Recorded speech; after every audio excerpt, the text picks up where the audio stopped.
Welcome back to the Blues Box, episode whatever it is now, losing track. So, I know, Steve, you've got something quite special coming in the post, or has it? Yeah, arrived a few days last week. New Martin 0015 nice. Street Master one. So it's gorgeous, beautiful. Nice guitar. It's very nice. How many kidneys have you had to sell to afford that? Both. Yes. I'm no longer a fully functioning human being. No, it's lovely. It's really nice. The only tiny thing that irks a bit is you don't get a hard case with it. Yeah, which for that money is a bit. You get like a, I don't know what to call it, like a fancy gig bag. Like a semi-hard gig bag? Kind of. Their argument is it's a Street Master. It's supposed to be, you're going to take it busking, which you're not going to take it busking. So I have to get a hard case for that. I'm sure. As soon as I found out where you were. It feels a little bit like they thought, how can we get away with not chucking a hard case in here? But it's a beautiful guitar, really beautiful. Nice. Oh, great. And that's Mahogany? Yeah, solid mahogany, yeah. Nice. Yeah, very nice. Well, I've been not thinking of spending that kind of money. You're a cheapskate? No, I just don't have that kind of money to splash on a guitar. I've been looking at a travel guitar and also a smaller body guitar so that my son could start to learn on the acoustic, because I've got a Seagull S6. It's nice. 30 years old. Lovely guitar, it's getting that way anyway. I do love it. It's great. It's one of the older short scale ones. Solid top, cedar top, cherry laminate back, and I mean, it's only laminated sides and back. But I have to say, the sound off it is cracking. It's enjoyable to play as well, and that's important. You've got K&K Trinity system. The Trinity system. So I've got the mic. I'm kind of allergic to piezo pickups, even though I've got the Strat behind me with the Strat Telecaster even. Yeah. So that's got a piezo pickup in it, but I'm not a massive fan of piezo. Don't like 'em. To give you that idea of an acoustic, I think it's a poor impression of an acoustic, to be honest. So it is. I used to have a Taylor 315, which was the big body. Remember that one? Yeah, I do. It's a lovely guitar. Beautiful guitar. Yeah, it was a really nice guitar. I'd like to say I took the pickup system out, but we all know that wouldn't be true. No. So I had the pickup system taken out by Rob. Thank you, Rob, and he put a K&K in there. So and it was incredible. Yeah. Is that an onboard preamp or the exterior? I just had the Mini. Okay. A lot of the places I was playing, I guess you would get some feedback issues, but with a good sound man, it's a microphone, isn't it? And then there's transducers, if I can say the word, underneath the bridge as well. Mix them in. Yeah. It's a nice system. It is. It's fantastic. I'm going to get one in the Martin. Yeah, no, I like that system. As you said, it can be, because it's a microphone, it can be a little bit... Yeah, we're going off topic here. We are, but, it's a good topic. It's supposed to be about travel. Is this about pickups? Not about K&K Trinity systems, but never mind. Good system. Maybe we'll have a look at that at a later date. And because I know they've moved on a little bit as well. They've sort of repackaged them a bit. They're nice. They're nicer looking now as well. But I've been making like a short list of small-bodied travel guitars, and what I'm after is some opinions of people maybe out there who've played them, touched them, felt them, heard them, maybe just seen them. Yeah, not just you must look at this brand or you must look at one of these, but someone who's got that, I've picked that up and I really like it, and I would at least have a listen, because we're all different. We all like different sounds and what have you from our guitars. So a bit of opinions would be great. So comment, just get in touch with those. So let's have a little look. None of these guitars that I'm going to show, so I'm just going to pop some pictures up on screen for the viewers. Okay. I'll show you them on the screen through the magic of technology, Steve. Yeah, 21st century. Yeah. I'm loving your paper notes, by the way. Thank you. They're old school.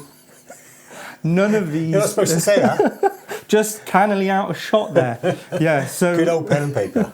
None of these have pickups in. Okay, they're all just pure acoustics. That's all I really want at the moment.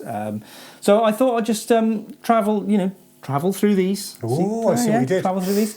The price needs to be reasonable, I suppose, because it's going to get chucked in a car or a van, or it's going to be sitting in a tent or goodness knows what else. So it has to survive a little bit. George is going to get his hands on it. Yeah, so it's gonna get battered at some point. But so this is the first one. So this is a Sigma. This is the TM15, their travel bass guitar, if you like. I couldn't see any left-handed versions. I'll try and remember to say which ones do and don't have left-handers, because I know it's important to many people. £320 all of them include a gig bag and stuff. Have you played any Sigmas? I haven't touched any Sigmas at all. I've heard really good things about them. Yeah, Ross, my guitar tech, Yeah. has got a Sigma, the one that's kind of like the Gibson J45 You're right, sort of thing. Oh, it's beautiful. For the money, it's an incredible guitar. Yeah, you feel like you're kind of pinching a guitar if you get it for that price. I have heard that they're really, really very good. And, you know, I'm not like a brand snob when it comes to guitars. I enjoy, you know, just whatever it is. You know, I've got a Reverend and I have got a Fender, got an Ibanez, you know, the Seagull. So it's just... It doesn't have to be a Taylor. It doesn't have to be a Martin. Be a nice guitar, yeah, absolutely. That I enjoy playing. That it makes me want to pick it up. I'm not, you know, hugely in love with the look of this one. They've changed the logo, haven't they? I prefer the old logo, I have to say. Yeah, they have fairly plain headstock, but the coloration of the body doesn't float my boat, and the rosette's very bright. Yeah. But you know, they're little things. Yeah, exactly. You know, it's probably very nice. Yeah, so you know, it's got what it should have. It's a solid mahogany top. It's which is good for mahogany laminate back and sides. Scale length, sort of 23-inch, 580 odd mil. Standard width nut, you know, the sort of 42.9, 43 mil nut, which you get on grown-up guitars. Yeah. So it's not going to be too cramped either. Yeah, you know, it's not a bad-looking guitar. Yeah. I would like to try and get my hands on one. It's quite difficult to find. It's hard to find Sigmas, I have to say. Yeah, I know. Really seems to stop them. It's a real shame, because I would love to try one of those out. Next on my list is a French manufacturer called Lag Guitars, and I've seen quite a few Lags, and I have to say I've liked the few that I've seen. I think they're pretty good. They do a left-handed model in one of them, not in all of them. I think only the Electroacoustic has the left-handed option, but I think it's a beautiful-looking thing. Right. I'm not 100% how you say that wood. It's Kaea or Kaea. Some unusual woods being used these days, aren't there? Which is nice. Yeah, it's nice. You know, it's. I do like simple-looking guitars. You know, I know that a lot of people like binding because it shows craftsmanship, you know, and different inlays. But actually, I quite like plain. So do I with acoustic guitars. As long as you're not paying big money for something, then you kind of want a little bit of craftsmanship as well in there. You want to see it, but I have to say I like acoustics without a scratch plate as well. I do. Maybe not after a couple of years, I might not, but well, my Seagull would have a hole in it, I think, if it wasn't for the scratch plate, because it's got one of those very thin sort of open pore type satin, you know, finishes, and I have to say, if you do hit it, it does mark. I don't mind that. I quite like the look. But I think it would look like Willie Nelson's guitar. Have you seen his? There's like a hole in it, you know? There's that poor guy, Stu Mac guitar, whatever his name. I keep forgetting his name, the older chap there, an amazing technician. And he's got a good video of him patching it up. Right. Yeah, because it's an absolute wreck. So these Lags, 330, 350-ish, again, with a bag. Solid top, I think. And then laminated sides. I have to say, I know this is probably a stupid thing to say from the picture, but that looks like a fairly deep body for a travel guitar. I don't know if it is. Yeah, and this is something I struggled to find, actually, was actual dimensions of this. Yeah. Now, doesn't say, does it? No. I think when you're shopping for a travel guitar, dimensions are quite important. I wish they would put them on, not just the scale length. Yeah. I could judge roughly the size of it from the scale length, but it does look quite deep. Yeah. And I think they've probably done that to get some bit of decent resonance. I would like that, body. But obviously it might not be what you're after. No, that's the little thing putting me off, which is why I wanted to see one and feel one. But good looking guitar, you know. And I've heard they're very nicely made. Bit longer in the scale length. You're looking at a 600mm sort of scale length there, so it is a slightly bigger guitar. But something I'd like to. If anybody's played one, I'd really be interested. Yeah, now this is the... Somebody's broken their guitar. This is the Czechoslovakian made, and I can't say it right. It's Furch or Furch, or something along those, or Furch. Quick while you're ahead. I will. I really liked this one until I saw the price, if I'm honest. I don't think it's a bad price for what you're getting. Okay. It's about the £800 mark. Then they're more expensive with the sort of electronics in and so forth. But this one does have a completely detachable neck. The neck goes inside the body then, and the headstock goes in the bag. You've obviously seen it put back together, I have. Yeah, again, do a little search on YouTube and you'll find... It's called the Little Jane. Okay. And Little Jane. And it's a really nice clamping mechanism for the neck, and I've seen it taken apart, put back together, and it was still in tune. Actually, in tune. In tune, yeah. Locking. How is that possible? Well, it's got locking machine heads, right. the ball type, Yeah. because obviously the strings stay attached. If you Yeah. didn't do that, they'd just all unwind, wouldn't they? And you'd have a nightmare on your hands. But comes with a lovely gig bag, which is like a backpack. Proper travel guitar. It really is a proper travel guitar, and it sounds, I have to say, for its body size, because it is like a 3/4, maybe a bit longer. Yeah. It sounded great for its size. In that size. What did you say? Did you say it's solid top, is it? Yeah, I think it's all solid. Oh, wow. It's a really beautiful thing. It's like mahogany, solid back and sides, solid top, cedar. And I quite like cedar tops because the Seagull's got the cedar top as well. Really lovely. Don't know if they do left-handed. Nice bit of binding on it with a sort of faux tortoise binding, ebony bridge. It's a pretty high-end guitar, really, and actually very intrigued to see that. I'm going to watch the video later to see it put back together. That's really easy. It's really amazing. You clip the headstock into the top of the neck, and it fits beautifully. The workmanship, the craftsmanship is lovely. Yeah. And then you just clip it back in, pull it, clamp it, and it's done. I suppose the only bit that does sort of put me off slightly is the neck goes in the guitar through an aperture, which just has like a plastic surround. Okay. It reminds me a bit of that new generation of Gibson Acoustics, which has like a sound port on the top, like a tuning port. There is a different sound. There's actually a good channel called Driftwood Guitars. Yeah. And he actually did it's a teardown, but it's a pretty abusive teardown. They've been cutting guitars in half, down the body. Cutting the Gibson in half. Yeah, so you can see the insides. Nice. I'm watching through like my hands like this. It's like a horror movie. It is a little bit like that, as you can hear the saw going through the wood. But they're doing it, and I can understand what they're doing. It shows you the jointing, because they cut right through, whether it's a dovetail joint in the neck or whatever, or the Taylor types. Right through, you can see the materials, and you can see the workmanship or lack of. Okay. And actually it's a bit eye-opening. Is it? Yeah, so find that one. Okay. What's it called? Driftwood? Driftwood Guitars, and it's a Gibson acoustic, one of the Generations, I think, series. And it's a good video to watch if you can make it through, because it is quite painful. And they've done it to a Martin and a Taylor and stuff, and it's really interesting to see what they cover up for the bits you can't see. You do wonder, don't you, sometimes? Yeah. Not to give too much away, but the back of the Gibson inside looks great, but this side, the soundboard side, not so hot. Right. So have a look at that, and it's eye-opening, Is that that's a fairly recent guitar, is it? Yeah, I think so, yeah. I'm not completely up to date on that. Because Gibson have improved dramatically, I think, in the last couple of years, but I haven't really looked at acoustics. Yeah, no, I would say they have, definitely, Yeah, funny enough, I did have a look at a Les Paul about 4 years ago, like a junior, the unfinished, or they're like matte backs, and it was dreadful. There was bits in the surface. Yeah. It was awful. So, but they've change of hands in certain departments, and they're much.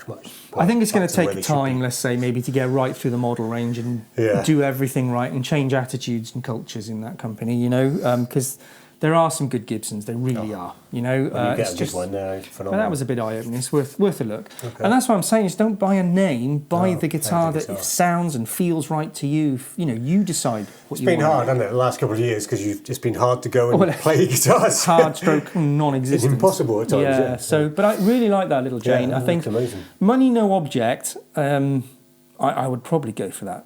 Nice. But money is an object. Ooh, okay, so this is an unusual one. I don't know if you've seen these before. This is Klos. Klos travel guitars are generally made out of carbon fibre.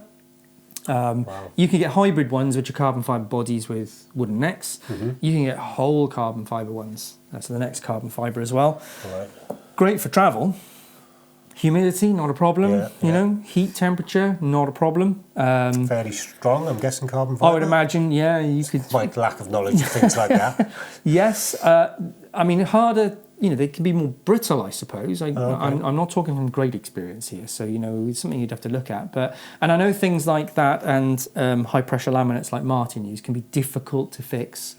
I'd like to see maybe a program on fixing carbon fibre and what you can and can't do, because of course wood can be fixed. And that's the nice thing about I don't like the look of that as much as No, it is a very small guitar.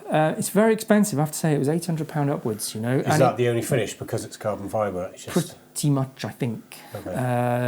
They do left-handeds in them and things like that, but I haven't been too impressed by the sound I've heard online. Again, no one around here stocks these. No, you need to hear them in person. So, you know, you're taking a real gamble with stuff. It's amazing, actually. I was listening, before I got my Martin, I was listening to it played through a microphone, and it sounded incredible.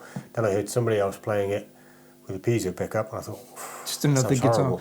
So it makes such a difference when you can hear it in person or just hear it played on the way it's supposed to be, you know? Definitely, and there's a few good channels that do, you know, sort of unaffected recording, as close as you can sort of get with a recording. They don't put any EQ or reverbs on or anything. Yeah. And you get a good idea then, and, you know, especially relative to each other. If the same channel's done a few, then that's quite handy. But I wasn't struck by the sound. It sounded small to me.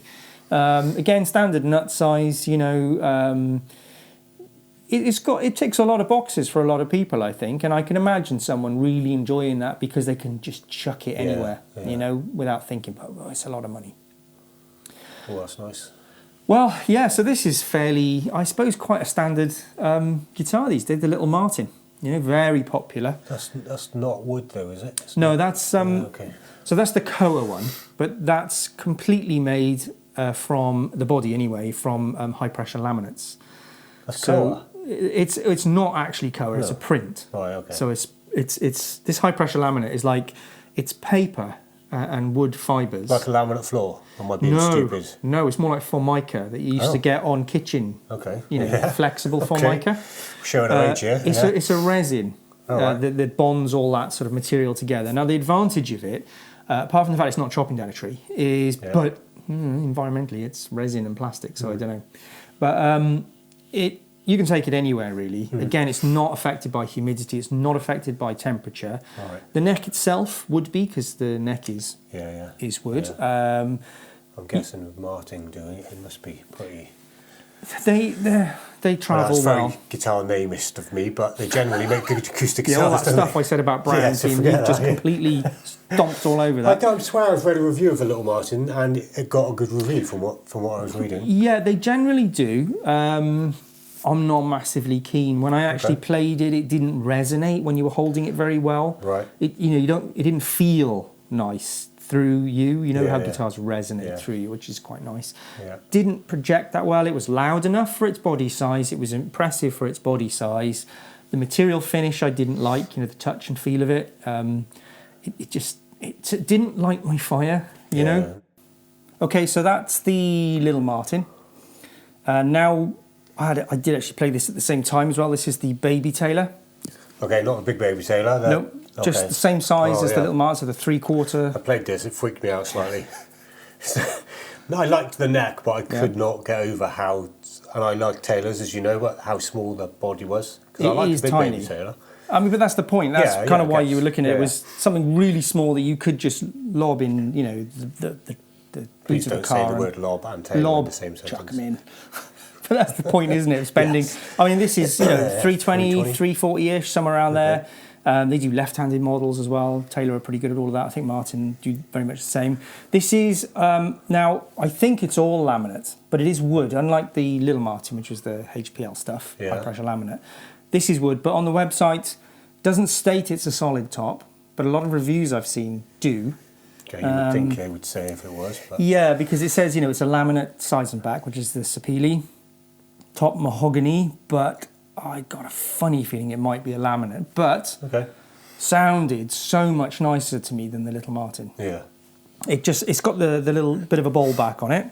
It just, I don't know, it just felt more alive in hand. I had a slightly slimmer feeling neck, which I enjoyed, I liked, and the sound I just felt was a real obvious step up. Still sounds like a small body. Yeah. But much preferred it to the. And the Big Baby is not that big, is it? It's not huge. You know, is it? Thinking of the GS, is it probably thinner? I think maybe, I don't know. I'm not sure. Yeah. Yeah. Yeah. So now that's one I've not put on my list. The Big Baby. Yeah. It's worth playing. So I think that's probably one I might do. I might have a look. But again, if anybody's played one and got any recommendations on that, I'd really like maybe to. 3 or 4 of them.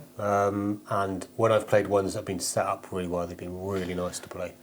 Yeah, so a couple of them, I felt actually, funny enough, the Little Martin and the Baby Taylor were really nicely set up. Yeah. I've got to be straight up, they were nice. I enjoyed playing them. Yes, it's a short scale because obviously they're 3/4, so it's much easier to fret and bend and whatever, But standard nut width and everything, so it's not, it's not too cramped on the neck. It was a nice guitar, I have to say. I did like it. A bit weird the way the neck is joined, isn't it? With the 2 screws. Yeah. Yeah, you want this. I don't know. You either like it, love it, or you hate it, or it would be something I'd have to ignore. Yeah, I don't think anybody would love 2 screws in the neck, would they? I think. But it's not. It doesn't interfere with your playing, but it's just, I don't know. Not sure why they've done that, but. But that owning a guitar is something you've got to want to pick up, isn't it? And you enjoy looking at and just go, I'm going to pick it up again, and yeah. I mean, sound obviously is first, but it is. And the neck's a huge thing feel, for me. But definitely, of course. I think this one's probably, straight up, probably the strongest runner at the moment. As I said, I'd love to try some of those others. The Lag is one that I'd love to try. I would like to try a Sigma, but I can't see how. The Furch I'd die to try, but again, just too difficult to. Found anybody that stocks them in the UK, let alone. Yeah, there is a guy actually. There's our guitars, Richard's Guitars. Whether he's got one in stock, I think he might have, because I was looking, and he does the Lags as well. Where's he based? Stratford on Avon. I'm going there next week. Yeah, I'll pop up. I will. Yeah. So they do appointments. It's an appointment-only shop, actually, funny enough. He's got quite a few videos online. He does quite a bit of YouTubing. Right. He rated the Lag quite well, but it did look bigger, so that did kind of put me off a little bit. This one, body size, was nice. I think the top was still 3/4, but it's got that more like the auditorium-y. Yeah, it didn't feel like a really small guitar, did it? No. No, there's something more to it, but it's still not massively deep. But wow, it sounded great. It really did. That one, the Mahogany one, which I really liked, and the other, I can't remember what the top is. I must have had electrics in from what you say, but I played it unplugged and I preferred the Mahogany, definitely. Yeah, no, the Mahogany is a lovely wood. It just gave it a balance that I really liked, a little bit of warmth in that typical Taylor sort of brightness, which is, I like Taylors, I have to be honest. Consistent guitars, Taylors. I know some people aren't wholly keen on the sound, but I think the Mahogany dealt with that criticism quite well. But I have to say, it was like, this is almost as good as my Seagull, and it's tiny compared to my Seagull, Yeah, it's funny. Obviously, the 315 I loved. I also briefly had a 414, which was more expensive. Yeah. And the 315 was nicer. Yeah. I preferred it. Yeah. The other one had beautiful wood, but there's something about it. It was quite a quiet guitar. Yeah. So acoustic guitars, you need to play them, don't you? You do. You have to play them. You kind of do need to play, or someone who's played one and you trust and they go, really, it blew me away. You could, but track one down. I think, I know we're not spending, huge amounts, but it's still a wad of cash, 500 quid, yeah. 500 quid, isn't it? Yeah. It's not something you just throw around. Which you say is a similar price to your Seagull. Yeah, I mean, what are they, 550, 600 now? That's a really nice guitar. So the only difference is I don't want to chuck a Seagull in the boot, because it's just that size issue, it is that Dreadnought-esque sort of, I think you need to speak very nicely to Jane and get the Furch, or however you pronounce it. Yeah. Tell her it's called a Little Jane. I've tried that. It's not panning out so far. But I do like that one. It's got the bowl back as well. It's quieter than my S6, but that's a good thing for those around me. And I didn't want anything as loud as that, to be honest. I wanted something I could practice on. You gave me an opening then, didn't you? I did. You didn't take it. Sorry. Too slow. Yeah. You walked out of that. I did, didn't I? Yeah, you just I think it was too obvious. Brilliant. Thank you, Steve. So that's it. That is my list so far. And you're now going to get bombarded with many more suggestions. I'm hoping hundreds of suggestions that I can just go away, have a look at and see, maybe look at some... Or point me in the direction of a review of something that you say, do you know what, this really shows the sound really well. Couldn't find many on things like the Lag, to be honest. Found a couple. I'm guessing a lot of people haven't played them. No, and it's difficult. You'll get one review where it's just strumming.